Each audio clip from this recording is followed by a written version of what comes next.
Okay जी, हम बात कर रहे थे बाइनोमियल प्रोबेबिलिटी डिस्ट्रीब्यूशन की, और उसकी हमने कुछ कंडीशंस को डिफाइन किया। हमने उसको बताया कंडीशंस को, और अब हमने लास्ट में आके फार्मूले को डिफाइन किए।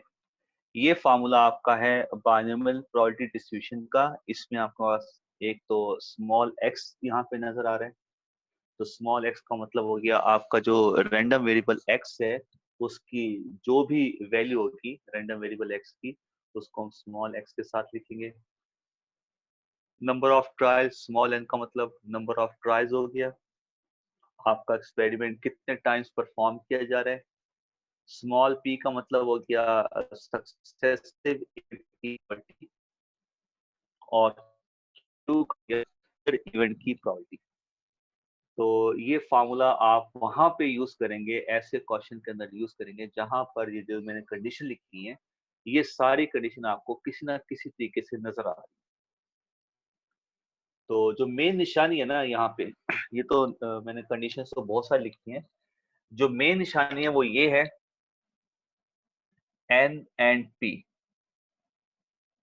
ये आपको क्वेश्चन में नजर आना चाहिए, और इसके साथ साथ आपको पता होना चाहिए कि आपका रैंडम वेरिएबल जो है एक्स, वो डिस्क्रीट है।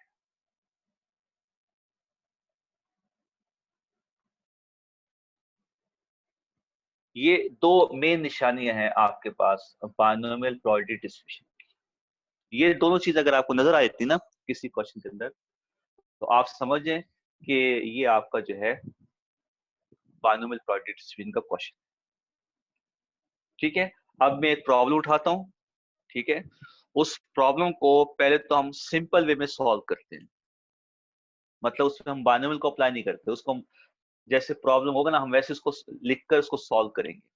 ठीक है, फिर मैं उसको बाइनोमियल से सॉल्व करूंगा, और आप देखना दोनों का आंसर सेम होगा, और फिर मैं बताऊंगा कि ऐसा क्यों है। ठीक है, इसका स्क्रीनशॉट ले लें।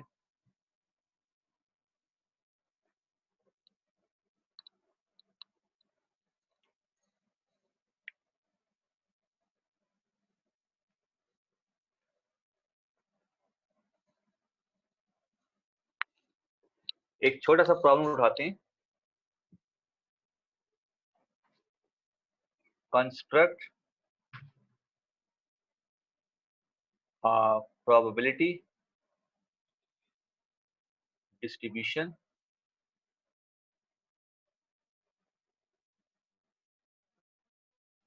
हमने पहले किया भी हुआ है। Construct probability distribution of random variable x which is defined as the numbers of heads a pair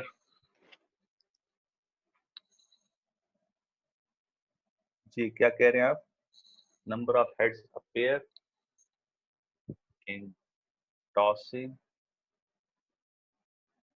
a fair coin twice।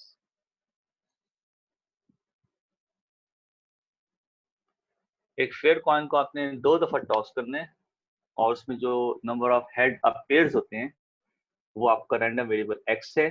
अब आपने इसका पूरा प्रोबेबिलिटी डिस्ट्रीब्यूशन कंसिडर करना है। ये हो गया दो कॉइन टॉस करने का सैंपल स्पेस।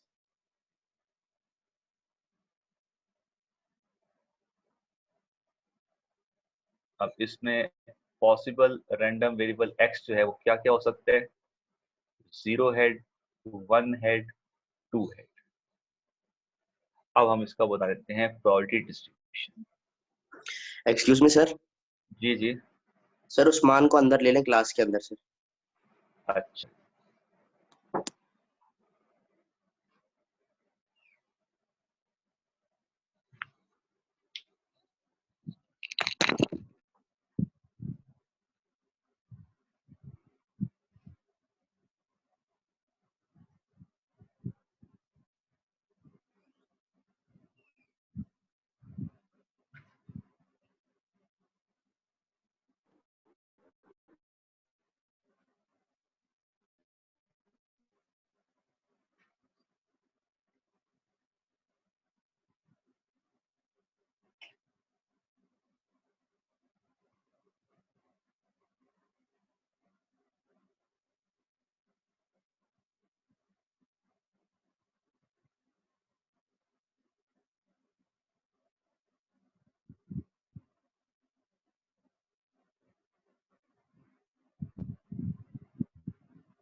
ओके जी, मुझे इसका प्रोबेबिलिटी डिस्ट्रीब्यूशन कंस्ट्रक्ट करना है, जिसमें मैंने ये कहा है कि एक कॉइन को 2 दफा टॉस करें और उसमें नंबर ऑफ हेड जो अपेयर्स हो रहे हैं उसका आप पूरा एक डिस्ट्रीब्यूशन कंस्ट्रक्ट करें। ये क्वेश्चन हम पहले भी कर चुके हैं, ठीक है।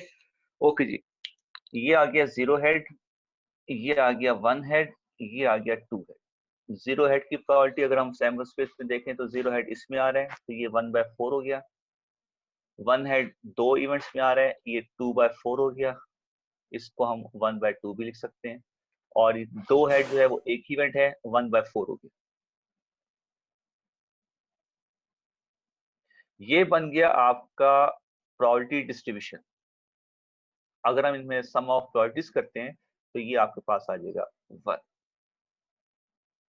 हमारा क्वेश्चन सॉल्व हो गया जो ऊपर लिखा हुआ है। अच्छा, अब मैं इसी क्वेश्चन को जो है बायनोमियल फार्मूले से सॉल्व करूंगा, ठीक है।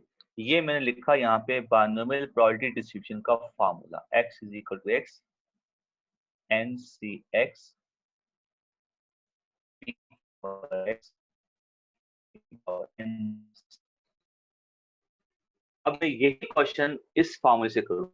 अब ये क्वेश्चन इस फॉर्मूले से कैसे हो सकता है? अब देखें, आप रैंडम वेरिएबल x देखें, ये डिस्क्रीट फॉर्म में नंबर ऑफ हेड है ना। नंबर ऑफ हेड क्या हो सकते हैं? 0 हेड, 1 हेड, 2 हेड, 1.5 हेड नहीं हो सकते ना, कि एक कॉइन को टॉस करें और 1.5 हेड आ जाए, एक कॉइन को टॉस करें 1.25 हेड आ जाए, ऐसा पॉसिबल नहीं होता ना। तो हेड की जो तादाद होती है ये डिस्क्रीट में आती है, ये कॉन्टिन्यूस में नहीं होती। तो हमारे क्वेश्चन के अंदर हमारा जो रैंडम वेरिएबल x है वो डिस्क्रीट फॉर्म में। अब दूसरे पैरामीटर्स, हमारे पास 2 पैरामीटर होने चाहिए n और p। इस क्वेश्चन के अंदर हमारे पास n जो है वो क्या हो गया? 2। कॉइन को कितनी दफा टॉस किया जा रहा है? ट्वाइस। तो इसका मतलब हमारा एक्सपेरिमेंट कितने टाइम परफॉर्म किया जा रहा है? 2 टाइम्स। तो हमारे पास नंबर ऑफ ट्रायल 2 हो गया। अच्छा, अब दूसरी चीज हम पैरामीटर में देखते हैं p को, that is the probability of successive event. हमारा रैंडम वेरिएबल क्या शो कर रहे हैं? नंबर ऑफ हेड को। इसका मतलब है हेड हमारा सक्सेसिव इवेंट हो गया, क्योंकि ये नंबर ऑफ हेड की हमने डिस्ट्रीब्यूशन डिफाइन किया ना। तो जिसमें हमारा इंटरेस्ट है वो हेड है, वो टेल नहीं है। तो हेड हमारा सक्सेसिव इवेंट हो गया। अच्छा, सिंगल ट्रायल के अंदर जब हम कॉइन को एक दफा टॉस करते हैं उसमें हेड आने की क्या प्रोबेबिलिटी होती है? 1/2। अच्छा, अब आप कहेंगे सही क्वेश्चन में तो गिवन नहीं है। देखो, कुछ वैल्यूज ऐसी होती है जो क्वेश्चन में गिवन नहीं होती, बट अगर उसने कहा है कि कॉइन है, डाई है, तो वो आपको आइडिया है कि एक ट्रायल के अंदर उनकी वैल्यूज क्या होती है, हम देख सकते हैं। कुछ क्वेश्चन ऐसे होते हैं पी नहीं होता और उसमें हम पी की वैल्यू कंप्यूट भी खुद करके नहीं लिख सकते, वहां पर फिर हम ऐसा बाइनोमियल डिस्ट्रीब्यूशन को अप्लाई नहीं कर सकते। मतलब सिंपल इज दैट, अगर आपको एनपी किसी तरीके से मिल जाता है ना, किसी भी तरीके से मिल जाता है, तो आप उस पर बाइनोमियल को यूज कर सकते हैं। आप किसी तरीके से, मतलब एन तो गिवन है ट्वाइस, पी गिवन नहीं है, मगर हमें ये पता है कि जब कॉइन को एक दफा टॉस करते हैं उसमें हेड आने के चांसेस 1/2 होते हैं, हमें पता है, हमने लिख लिया, एनपी हमारे पास आ गया, हम यूज कर सकते हैं। हाँ, अगर ये हम कंप्यूट नहीं कर सकते फिर हम ये फार्मूला भी यूज नहीं कर सकते। तो इस फार्मूले को यूज करने के लिए आपके पास एनपी होना चाहिए, क्योंकि एनपी अगर होगा तो फिर आप क्यू की वैल्यू कंप्यूट कर सकते हैं 1 माइनस पी करके।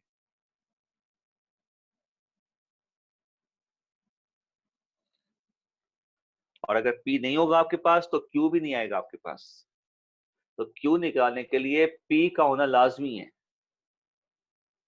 ठीक है। इस क्वेश्चन के अंदर से हमने N और P कंप्यूट कर लिया, Q को भी कंप्यूट कर लिया। अब ये फॉर्म, अब 1 बाय 1 पहले x को लेंगे 0, ये x की वैल्यू है, ये स्मॉल x है आपके पास, 0 1 2। ठीक है, ये स्मॉल एक्स है, ये कैपिटल एक्स है। तो कैपिटल एक्स हम कहते हैं रैंडम वेरिएबल, और रैंडम वेरिएबल की जो वैल्यूज है ना, इनको हम स्मॉल एक्स की जगह लिखें। तो मैं एक्स को उठा रहा हूँ 0, तो मेरा फॉर्मूला क्या बन जाएगा, x इक्वल टू 0। क्या है 2, p क्या है 1/2, x क्या है 0, q की वैल्यू क्या है 1/2, n 2 हो गया, x 0 हो गया। 2c0, ये जो मैंने लिखा है ना n x, ये जो ब्रैकेट में लिखा हुआ है, इसका मतलब होता है n c x, इसका मतलब ये होता है। और ये c आपने पढ़ा होगा, ये हम कॉम्बिनेशन के लिए यूज करते हैं, ये कॉम्बिनेशन के लिए होता है NCX। एक होता है NPX, वो परमुटेशन होता है, NC कॉम्बिनेशन होता है। और डायरेक्ट आपके कैलकुलेटर के अंदर जो है वो जो है इसका फॉर्मूला भी है NCX का, डायरेक्ट आपको कैलकुलेटर के अंदर ये चीज नजर भी आएगी। अगर मैं आपको बता सकूं कि NCR, ये जो आपका डिवीजन का ऑप्शन है कैलकुलेटर के अंदर, डिवीजन वाला, इसके ऊपर आप देखें शिफ्ट के साथ NCR लिखा है डिवीजन वाले बटन पे। तो NCR लिखा हुआ है, NCR का मतलब NCX एक ही बात होगी ना, वहां R लिखा है, यहाँ X लिखा है। ठीक है, उस बटन को अगर आप प्रेस करेंगे तो पहले आप N लिखेंगे, फिर ये बटन प्रेस करेंगे शिफ्ट के साथ, और फिर वो आपसे X की वैल्यू पूछेगा। तो 2C0, इसका आंसर आपके पास होता है 1। आप बेशक कैलकुलेटर से चेक कर सकते हैं। 1/2 की पावर 0, ये भी 1 होता है। 1/2 की पावर 2, ये होता है 1/4। तो इन सबको जब मल्टीप्लाई करेंगे इसका आंसर आ जाएगा 1/4। ये देखें दोनों का आंसर सेम आ रहा है।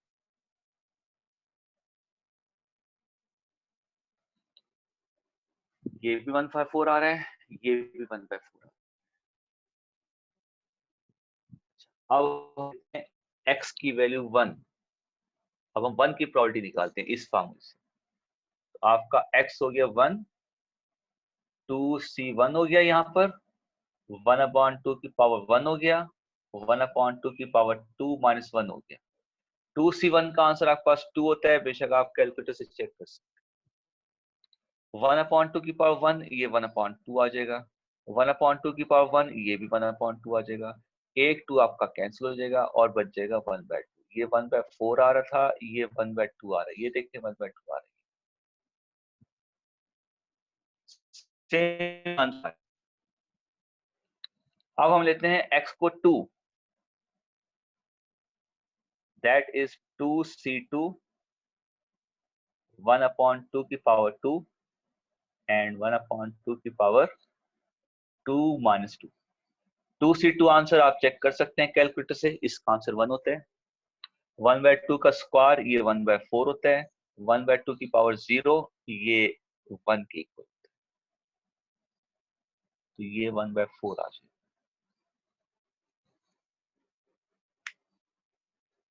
तो आप देखिए मैंने अपने क्वेश्चन को दो तरीकों से सॉल्व किया। एक वो तरीका जो हम रैंडम वेरिएबल x के हवाले से पढ़ चुके हैं, और दूसरा तरीका अभी अभी मैंने जो यूज किया वो है बायनोमियल प्रोबेबिलिटी डिस्ट्रीब्यूशन का फार्मूला।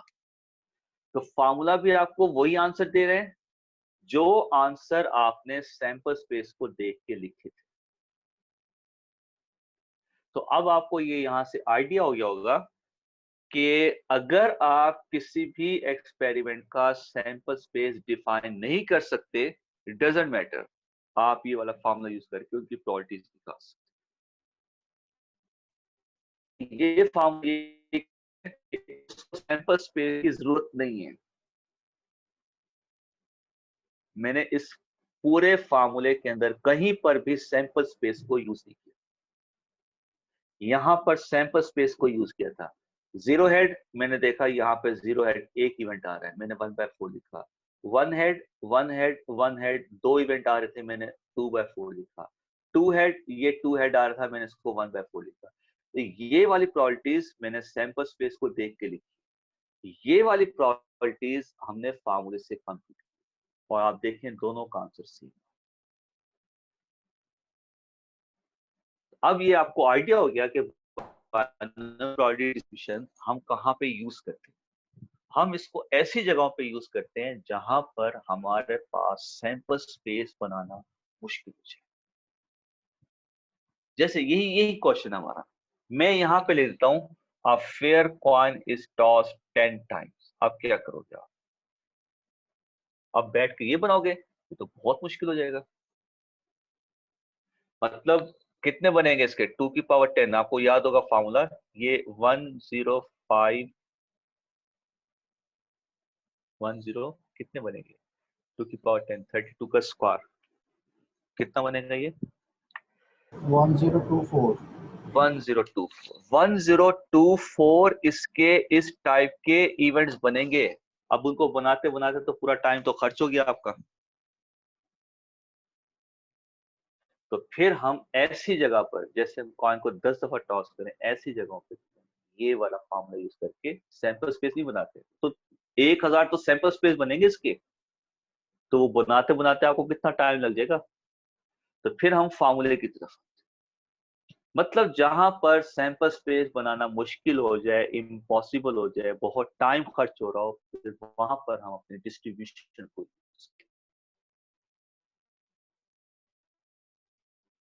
ये है बायनोमियल डिस्ट्रीब्यूशन को यूज करने का एक आसान जो वे होता है, मतलब विदाउट सैंपल्स। फिर लेकिन सर, आपने, एक्सक्यूज मी सर, जी जी सर लेकिन आपने सैंपल स्पेस पी निकालने के लिए तो यूज़ किया है ना, मतलब जो पहला सवाल था तो वो तो निकालने ही पड़ेंगे। या आपने 1/2 लिखा था, ये नहीं सैंपल स्पेस से ही तो आया था। नहीं नहीं, मैंने सैंपल स्पेस नहीं लिखा। मुझे पता है जब हम कॉइन को टॉस करते हैं उसमें हेड आने के चांसेस 50% होते हैं। लेकिन सर जब 10 ऑब्वियसली टाइम मुझे पता है। बनाएंगे, 10 नहीं, टाइम मैंने बनाएंगे। सैंपल स्पेस देख के ये सैंपल स्पेस को देख के नहीं लिखा मैंने। मुझे अच्छा, ये लेकिन पता सर है। अगर यही 10 जी, टाइम बनाएंगे तो फिर हम लोग एक्स जैसे 1 आएगा तो फिर हमें 1/2 तो नहीं पता चलेगा, कैसे पता चलेगा? बस वो पूछ रहा हूँ मैं। ये जो 1/2 है ना, ये इन वन ट्रायल है। ये आपने हर क्वेश्चन में एक ही ट्रायल का लिखना है, आपने 10 टाइम्स का नहीं लिखना। ठीक है, ये सिर्फ एक ठीक ही है सर। ट्रायल की प्रोबेबिलिटी ऑफ सक्सेस इवेंट होगी, एक ट्रायल में। बेशक यहाँ 100 भी आ जाए ना, तब भी पी आपका 1/2 होगा, एक ट्रायल की हेड आने की प्रोबेबिलिटी। ओके सर, सही समझ गया। ठीक है, बेशक यहाँ पे एंड कुछ भी हो, ये आपने एक ही ट्रायल की प्रोबेबिलिटी लिखनी है। मतलब एक दफा कॉइन को टॉस करें, उसमें हेड आने के चांसेस क्या होते हैं, एक दफा कॉइन को टॉस करें, उस पर टेल आने के चांसेस क्या होते हैं। उसके बाद इसको देखें, एन आपका 2 है, 3 है, 4 है, 5 है, जो भी है, अब आप उसको फाउंड, ये आपका चेंज मैंने लिखा ना, पी रिमेन्स कांस्टेंट, वो चेंज नहीं होता। हेड आने की प्रोबेबिलिटी जो है ना, वो हर ट्रायल के अंदर एक जैसी, इट विल बी कांस्टेंट, ये चेंज नहीं होगी। अच्छा, अब एक और चीज हमने जो है रैंडम वेरिएबल, अगर मैं इस टेबल का मीन निकालता हूँ, अगर आपसे कहा जाए कि इस टेबल का मीन कंप्यूट करें, तो फिर आप क्या करेंगे? यहां पर जाकर एक और चीज कंस्ट्रक्ट करेंगे, x इंटू पी एक्स, फिर उसका सम निकालेंगे, और फिर उसके सम को आप कहेंगे कि ये आपका जो है इस प्रोबेबिलिटी डिस्ट्रीब्यूशन का मीन आ गया। ठीक है, वो भी हम निकाल लेते हैं ताकि उसको भी हम चेक कर सकें।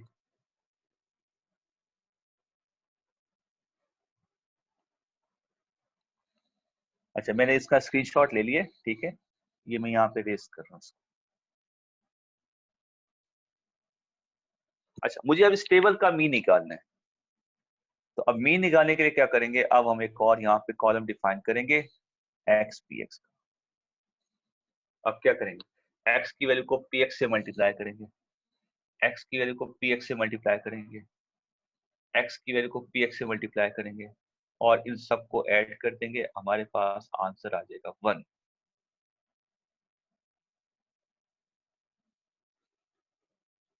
और इसको हम कहते हैं कि ये है हमारे पास प्रोबेबिलिटी डिस्ट्रीब्यूशन का मीन।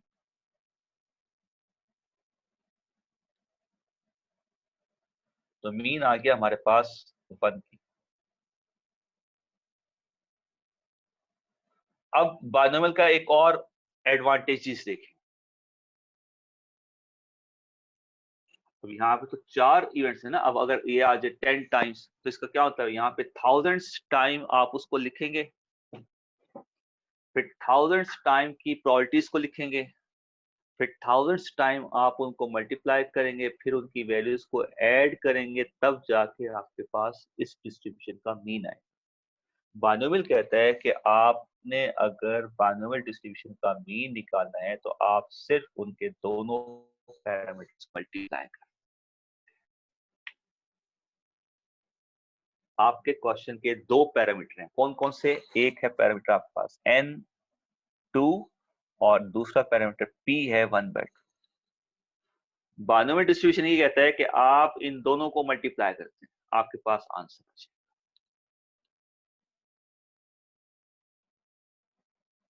ये देखिए मीन आपके पास बना,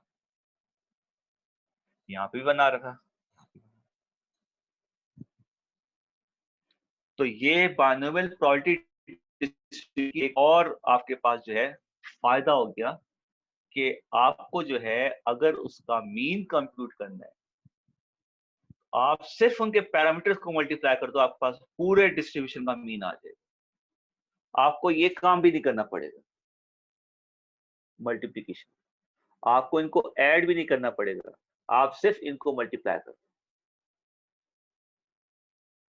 जितना बड़े से बड़ा डिस्ट्रीब्यूशन, तो तीन वैल्यूज है ना, इसमें 4 वैल्यूज आ गई, 10 वैल्यूज आ गई, आपने सिर्फ ये काम। तो अब आप मीन भी इजीली कंप्यूट कर सकते हैं टेबल। मतलब अगर टेबल आपने नहीं भी बनाया हुआ ना, टेबल आपने नहीं भी बनाया हुआ, आप यहाँ से n निकाले, उनको मल्टीप्लाई करें, आप बता दें इस पूरे क्वेश्चन का जो है वो ये। टेबल भी नहीं बनाया आप, बगैर टेबल बनाए आप उसका मीन निकाल सकते हैं। बस ये है कि आपके पास पैरामीटर डिफाइन होने चाहिए, और अगर ये बायनोमियल का है तो ये चीजें होंगी उसमें। ये तो मैंने आपको बताया। अच्छा, दूसरा फिर केस हमने देखा था इसका वेरियंस का। लिखा था summation x square P x summation x P x का होल स्क्वायर। यहाँ पे एक्स स्क्वायर पी एक्स का कॉलम बनाएंगे, फिर उसको सॉल्व करेंगे, फिर उसका सम निकालेंगे, फिर इसके सम का स्क्वायर करके उसमें से माइनस, मतलब एक लंबा चौड़ा काम आपने किया हुआ है। बायनोमियल डिस्ट्रीब्यूशन ये कहता है कि अगर आपने डिस्ट्रीब्यूशन का मीन निकालना है तो आप इनको मल्टीप्लाई करते हैं, और अगर आपको वेरिएंस चाहिए तो आप इनके साथ क्यू को भी मल्टीप्लाई करते हैं। सिंपल। इस टेबल की आपको जरूरत नहीं है, आप यहाँ से n निकाल लें, यहाँ से p निकालें, तीनों को मल्टीप्लाई कर दें, वेरियंस आ जाएगा, n और p को मल्टीप्लाई कर दें, इस डिस्ट्रीब्यूशन का मीन आ जाएगा। और अगर आपको चाहिए स्टैंडर्ड डेविएशन तो आप वेरियंस का स्क्वायर रूट ले लें। ये आपने वेरियंस का स्क्वायर ले लिया। तो ये 3 formulas mean, variance, standard deviation, ये हम उस वक्त यूज कर सकते हैं जब हमें पता हो कि हमारा प्रॉब्लम बायनोमियल प्रोबेबिलिटी। कैसे पता चलेगा? सिर्फ ये 2 निशानी हमें क्वेश्चन अगर मिल जाती है ना, हम अपने डिस्ट्रीब्यूशन को बायनोमियल को कह सकते हैं। सिर्फ ये 2 निशानी मिल जाए, ये तो हमें नजर आ गई, हम अपने डिस्ट्रीब्यूशन को बायनोमियल कह सकते हैं, और उसके अंदर हम मीन इस तरह से कंप्यूट कर सकते हैं, वेरिएंस इस तरह से कंप्यूट कर सकते हैं, स्टैंडर्ड डेविएशन इस तरह से कंप्यूट कर सकते हैं। ये हो गया आपका बायनोमियल डिस्ट्रीब्यूशन यूज करने का फायदा, कि हम इसको यूज क्यों करते हैं, कहाँ पे करते हैं, कैसे करते हैं, कब करते हैं, ये कंडीशन मैंने आपको सारी बता दी।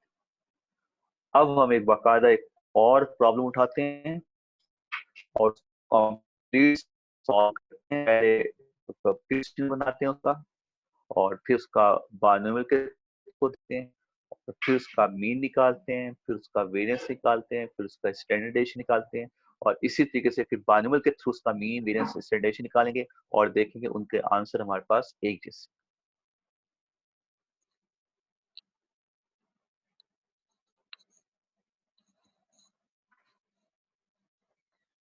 अच्छा, कुछ स्टूडेंट का मैसेज आया था कि उनकी लाइट का इश्यू आ रहा है, लाइट गई थी, तो ये रिकॉर्ड हो रहा है लेक्चर, ये मैं इंशाल्लाह आज ही इसको उस पे पोर्टल पे डाल दूंगा। तो अटेंडेंस तो मैं इंशाल्लाह कर लूंगा, कोई मसला नहीं है। तो लेक्चर फिर आप वहां से उसको कवर कर सकते हैं। अगर लाइट अगर गई है तो कोई ऐसी बात नहीं है, मसला नहीं है, क्योंकि इन हालात में बहुत सारे इश्यूज आ जाते हैं।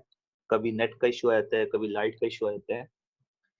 तो बहरहाल हम लेक्चर रिकॉर्ड कर रहे हैं, आप वहां से जो है अपना काम जो है वो कंप्लीट कर सकते हैं।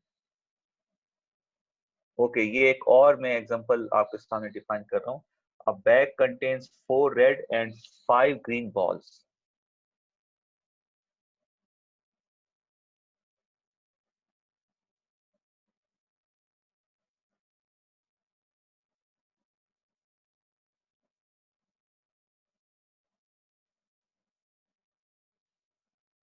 Three balls are drawn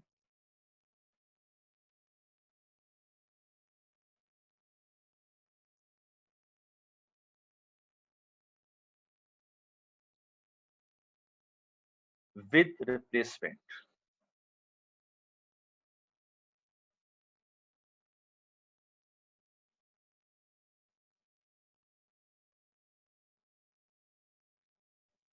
Calculate the probabilities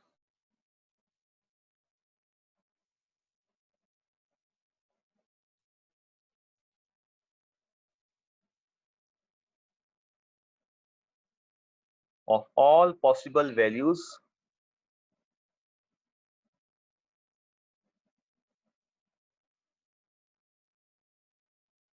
of random variable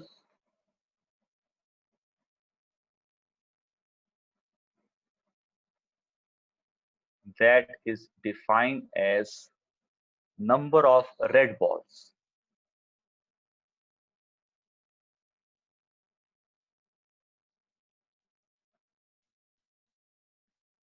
ये हमारा क्वेश्चन है। अब क्वेश्चन उसने क्या कहा है कि एक बैग है, उसमें 4 रेड बॉल्स हैं, 5 ग्रीन बॉल्स हैं, और उस बैग के अंदर से आपने 3 बॉल्स ड्रॉ करनी है विद रिप्लेसमेंट के साथ। इसका क्या मतलब हुआ, पहले आप एक बॉल ड्रॉ करेंगे, उसका कलर नोट करेंगे, उसको वापस अंदर रख देंगे, फिर दूसरी बॉल ड्रॉ करेंगे, उसका कलर नोट करके उसको वापस अंदर रख देंगे, फिर तीसरी बॉल ड्रॉ करेंगे। ये एक्सपेरिमेंट हम कहते हैं विद रिप्लेसमेंट। और मैंने बताया था बाइनोमियल वहां पे अप्लाई होता है जहां पे विद रिप्लेसमेंट के साथ एक्सपेरिमेंट को किया जा रहा है। तो विद रिप्लेसमेंट यहाँ पे एक निशानी आपको नजर आ गई कि यहाँ पे हम बाइनोमियल को यूज कर सकते हैं। देखो क्वेश्चन में वो नहीं लिखेगा कि बाइनोमियल को यूज करें, पॉइजन को यूज करें, या रैंडम वेरिएबल को यूज करें, या वो उसका टेबल बना के उसको कंस्ट्रक्ट करें, समेशन एक्स पी एक्स निकालें, ये करें, नहीं, वो ये नहीं कहेगा आपसे। वो सिंपल एक क्वेश्चन दे देगा। और मैं इसमें कुछ और भी ऐड कर देता हूँ, and also compute mean and variance of above distribution। ये मैंने अपनी तरफ से ऐड किया। पूरे मैनुअल को यूज करते हैं, ठीक है, नहीं यूज नहीं करते। तो हम अब इस क्वेश्चन को वैसे सॉल्व करते हैं जैसे हमें लिखा हुआ नजर आ रहा है। हम पहले बना लेते हैं इसका डिस्ट्रीब्यूशन। हमारा रैंडम वेरिएबल x जो है ये क्या शो कर रहा है, नंबर ऑफ रेड बॉल्स। हमने 3 बॉल ड्रॉ करनी है, उसमें रेड बॉल कितनी आ सकती है। टोटल रेड बॉल बॉक्स में 4 है। तो हमने बॉक्स के अंदर से एक बॉल ड्रॉ की, उसका कलर ये नहीं है, वो ग्रीन कलर की आ गई, जिसका मतलब है रेड 0 हो गया। बॉक्स के अंदर से हमने ग्रीन बॉल ड्रॉ कर ली तो रेड 0 हो गया ना। अच्छा, बॉक्स के अंदर से हमने रेड बॉल ड्रॉ की, 1 आ गया। उसको वापस अंदर रिप्लेस किया, दूसरी बॉल ड्रॉ की, वो भी रेड आ गई। इसका मतलब है 2 रेड भी आ सकती है और पॉसिबल है कि तीनों की तीनों रेड भी हो जाए। 0 रेड का मतलब क्या है? हमने बॉक्स के अंदर से बॉल ड्रॉ की, उसका कलर रेड नहीं था, उसका कलर ग्रीन था, तो 0 रेड हो गया। 1 रेड का मतलब क्या है? हमने 3 दफा बॉल को ड्रॉ किया बॉक्स के अंदर से विद रिप्लेसमेंट के साथ, उन 3 दफा के अंदर 1 रेड आया, बाकी 2 ग्रीन आई। 2 रेड का मतलब क्या है? हमने बॉक्स के अंदर से 3 दफा बॉल को ड्रॉ किया, उसमें 2 दफा रेड आया, 1 दफा ग्रीन आया। 3 का मतलब क्या हुआ? हमने बॉक्स के अंदर से 3 दफा बॉल को ड्रॉ किया और तीनों दफा रेड आया। अच्छा, 3 से आगे नहीं जाएंगे क्योंकि हमने टोटल 3 बॉल ड्रॉ कर दी, तो 3 से आगे नहीं जाएंगे। ये हमारा रैंडम वेरिएबल एक्स था।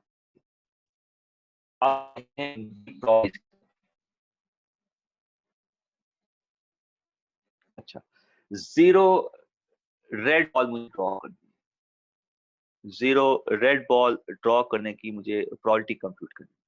मैंने बॉक्स के अंदर से एक बॉल ड्रॉ की, वो रेड नहीं है। मैंने बॉक्स के अंदर से दूसरी बॉल ड्रॉ की, वो भी रेड नहीं है। मैंने बॉक्स के अंदर से तीसरी बॉल ड्रॉ की, वो भी रेड नहीं है। अगर रेड नहीं है तो क्या होंगी? वो ग्रीन होंगी। तो ग्रीन की प्रोबेबिलिटी क्या होगी? 5/9, 5/9